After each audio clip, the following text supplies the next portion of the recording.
भैरबकुंड block लाइमोन गांखं इउपिपिएलनि फरायसाफोरनो थुलुंगा होनाय।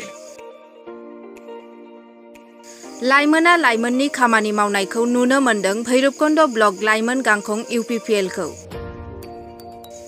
उदालगुरि जिल्लानि सिङाव थानाय बिटिआर भैरबकुंड ब्लक लाइमोन गांखंनि मोनसे बाखनायथाव हाबाफारि। दिनै बिस्तिबाराव भैरबकुंड ब्लक लाइमोन गांखं इउपिपिएलआ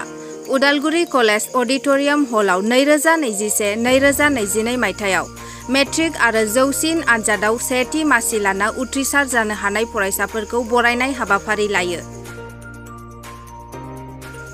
उथ्रिसारनाय फरायसाफोरनो गांसे आर'नाइ, बराय बिलाइ, बिफां फुलि होना बरायो।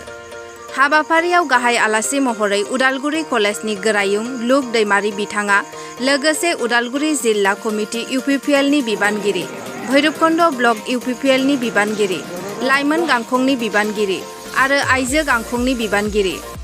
जथाइ दोलो जिएसपिनि बिबानगिरि, गुरखा चेनेलनि बिबानगिरि, उदालगुरिनि मेलेमजिबिजों फरायसाफोरा हाबाफारियाव बाहागो लाना फरायसा बरायनायजों थुलुंगा होना हाबाफारिखौ जाफुंसार खालामो।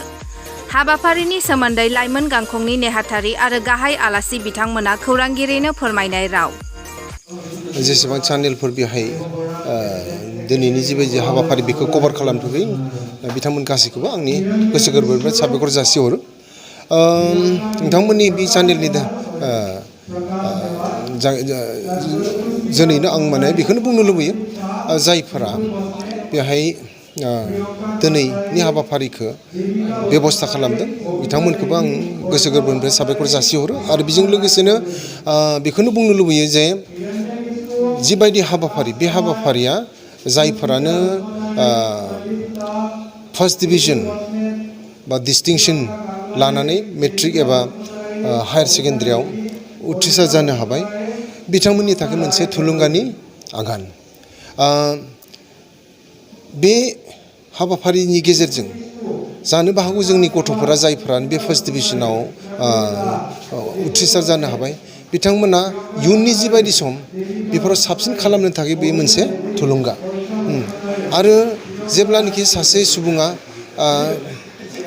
साक्सेसफुल जायोब्ला सोरबा सासेया बाख्नायो बा बेबायदिनो थुलुंगा होयो होमब्ला मा जायो आरोबाव जौगानो थाखाय बे मोनसे माबा मोनो थुलुंगा मोनो। दा बेनिखायनो नैबेबो आं आसा खालामो जिबायदि दिनैनि हाबाफारि बे हाबाफारियाबो लामनो जायफोरा बेहाय नुजाफैनो हादों जोंनि गथ'फोर हौवासा हिन्जावसा फार्स्ट डिभिजनाव पास खालामनाय बिसोरबो बे थुलुंगाखौ मोननायनि गेजेरजोंनो बिसोरबो साबसिननिफ्राय साबसिन इयुननि समाव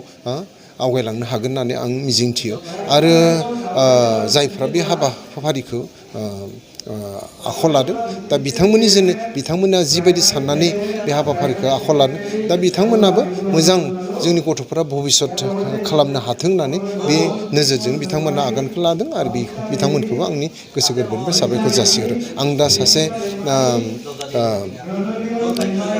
कलेजनि सासे प्रिन्सिपाल हिसाबै जोंबो लामनो गथ'फोरखौ बेबायदिनो नुबोगासिनो जायफोरा बेबायदि थुलुंगा मोनोब्ला आवगायलांनो थाखाय आरोबाव मा होनना बुंगोन सुबिदाखौ माने मोननायनि मोनसे लामा बा राहा दिहुनना लानो हायो बेबायदिनो आं सानो। दा जि हाबाफारि दिनैनि जिबायदि हाबाफारि बे हाबाफारिया जथेस्थ' गुबुन गथ'फोरखौबो थुलुंगा होनो थाखाय माबा होगोन आरो मा नांगोन आगान सुरनो थाखाय मोनसे राहा देखायगोन। हाबनायखौ नुनो मोननाय जादों। আৰু হাই ছেকেণ্ডাৰী ষ্টুডেণ্ট ছেপৰ্ট কৰিছিলে ফাৰ্ষ্ট ডিভিজন তেওঁলোকক আপোনালোকে আদৰণি জনাইছে কি ক'ব?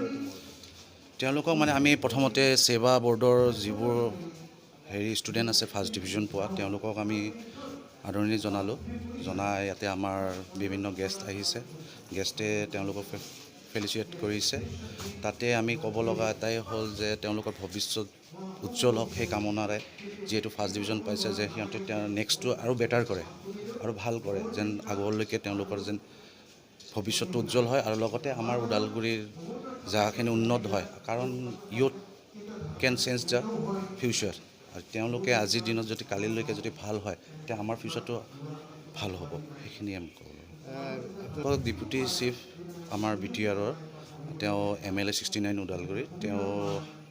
তেওঁৰ ফালৰ পৰা আমি চাৰ্টিফিকেট বিতৰণ কৰিলোঁ লগতে আমি মটিভেশ্যনেল বুকছ কিছুমান মটিভেশ্যনেল বুকছ আমি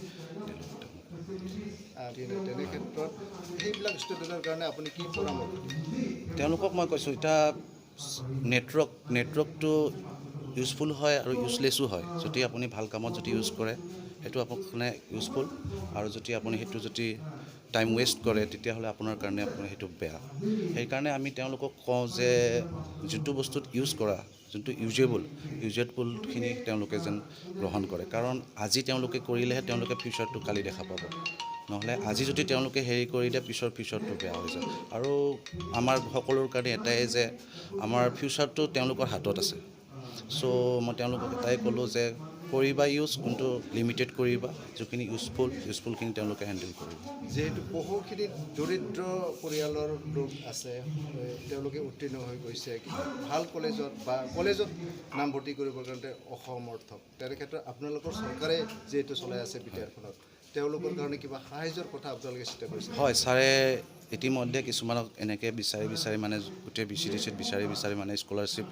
দি আছে যিখিনি তেওঁলোকে এডমিশ্যনৰ কাৰণে হেৰি কৰিব পাৰে আৰু বিশেষকৈ আৰু যদি